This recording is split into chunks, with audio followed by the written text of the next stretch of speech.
আসসালামু আলাইকুম রহমতুল্লাহ।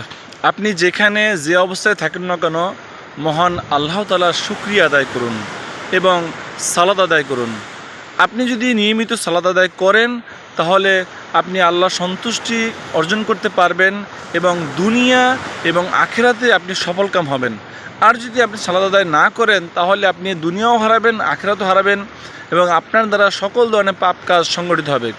এই জন্য ভাইয়েরা আমার, আপনারা নিয়মিত আল্লাহ তাআলার শুকরিয়া আদায় করুন, আল্লাহর জিকির করুন এবং কোনো অবস্থাতেই সালাতকে ছাড়বেন না।